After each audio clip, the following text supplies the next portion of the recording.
Okay na, that's fine. Finally, nandito na tayo. Hindi pa rin ako makapaniwala na kakasal na tayo. Nakasal na tayo.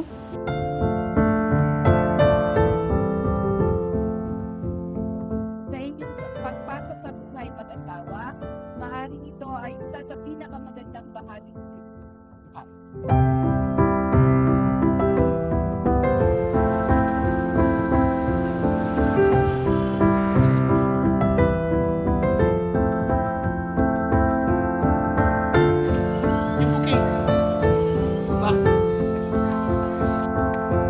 Ang pag-aasawa ay isang espesyal na katutuan ng permanenteng ng isang babae at lalaki sa ilalim ng ating saligang batas para sa pagbuo ng isang pamilya.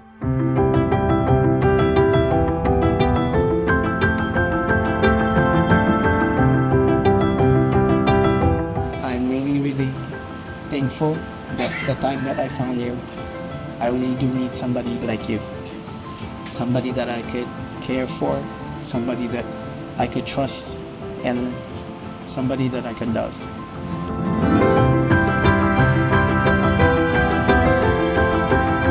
Noon, tinadala ko pa si Zoe na ngayon ay narito bilang iyong asawa sa ayon sa salubong ng Paul.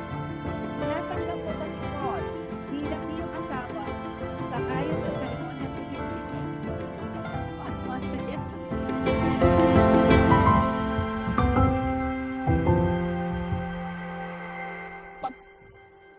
sa isa't isa at kaharap ng mga kapamilya at kaibigan. Isang pribilehiyo para sa atin ng mapaunahan ang seremonyang sibil na ito at maging bahagi ng inyong walang hanggang kaligayahan.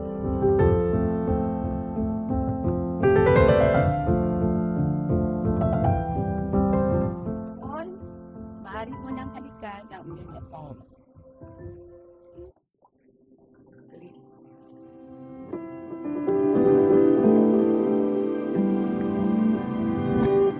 Yung sinabi ko uuwi ako, you didn't believe me. Oo. Alam mo naman, ang mahal pa na ano. Oo. Ang pa sinabi ko, okay, I'll send you the thing. Kaya mo bang mag-travel ng isa?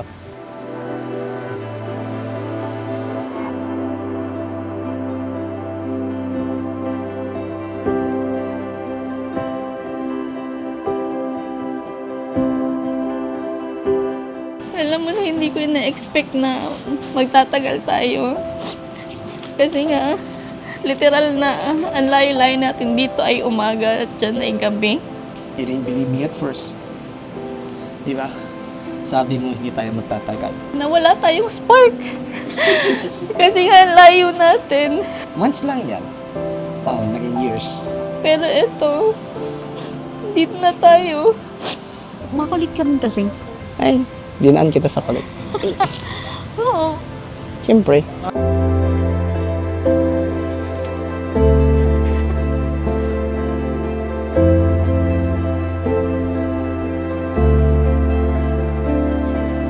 I will fulfill my goal and our dream. I will be there for you. Yung thick and thin. And then, lahat na gagawin ko.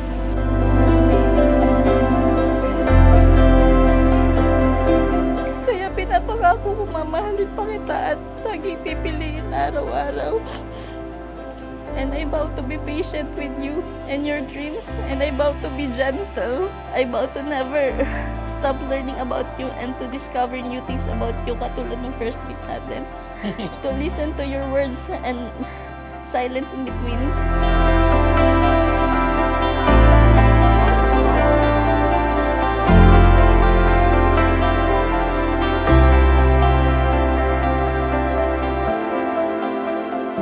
Bebu, alam mo naman na ever since from the beginning, I always told you you're gonna be my first and you're gonna be my last. You didn't believe me. Sana naman ngayon, naiintindihan mo na. You were my first long distance relationship and you're gonna be my wife as beginning of the day. And sana naman yung mga pinag-usapan natin for business, we have some hardships, lahat ng nagawa na natin, sana kayanin pa natin. And then later on.